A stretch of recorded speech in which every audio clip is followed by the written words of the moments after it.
음서제는 고려시대와 조선시대의 과거 시험에 의하지 않고 상류층 자손을 특별히 관리로 채용하는 제도입니다. 이 제도는 혈통을 중시하는 신분제 사회에서 상류층을 형성한 사람들이 지위를 자손대대로 계승하려는 욕구를 충족시키기 위해 관직을 세습할 수 있도록 하기 위한 것이었습니다.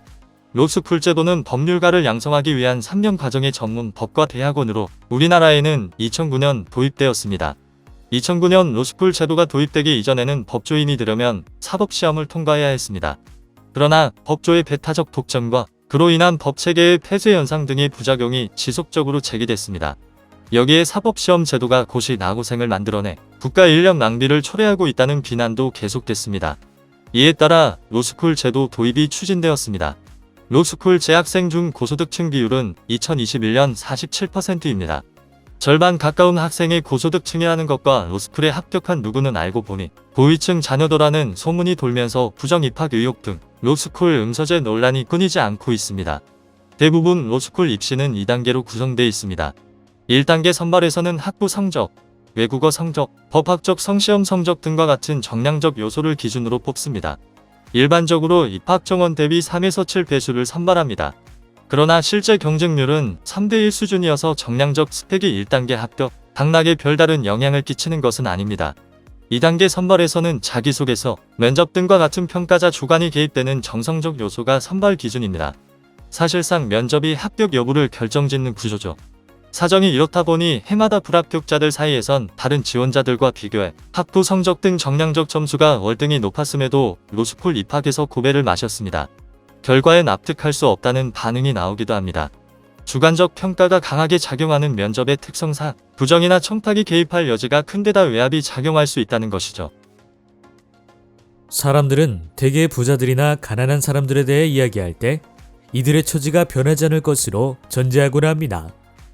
그러나 실제로는 그렇지 않은 경우가 많습니다. 소득계층 간 이동은 미국 경제에서 상당히 빈번하게 일어납니다. 고소득층으로의 상승은 행운이나 열심히 일한 대가 등에 따라 일어나고 저소득층으로의 하강은 불운이나 게으름에 따른 것일 수 있습니다. 소득은 매년 변하기 때문에 일시적인 빈곤은 빈곤율이 시사하는 것보다 더 흔한 반면 지속적인 빈곤은 상대적으로 덜 흔하죠. 전형적인 10년 기간을 보면 4가구 중에 1가구는 최소한 1년 이상 빈곤선 아래에 있습니다. 그러나 8년 이상 장기적으로 빈곤층에 머무는 가구는 3% 정도죠. 일시적 빈곤 가구와 영구적 빈곤 가구의 문제는 다르기 때문에 빈곤 퇴치 정책도 이들 집단에 따라 달라야 합니다. 계층 간 이동을 측정하는 다른 방법으로는 세대가 바뀌어도 경제적 성공이 지속되는지 살피는 것입니다. 이런 주제를 연구한 경제학자들은 평균 수준 이상의 소득은 세대 간에 어느 정도 이전되는 경향이 있지만 완벽한 것은 아니라는 점을 발견했죠. 즉, 계층 간의 상당한 이동이 존재한다는 것입니다. 아버지가 그의 세대의 평균 소득보다 20% 정도 높은 소득을 올릴 때 아들은 그의 세대의 평균 소득보다 8% 정도 높은 소득을 올리는 것으로 나타났죠.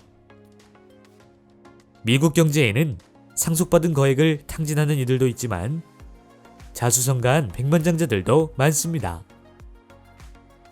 한 연구 결과에 따르면 백만장자 5명 중 4명은 사업을 하거나 회사 안에서 성장하는 등 자수성가한 사람들입니다. 5명 중 1명만이 거액을 상속받은 사람인 것이죠. 경제학의 베스트셀러. 지금 바로 만화로 보는 맨큐의 경제학 7권 세트를 만나보세요.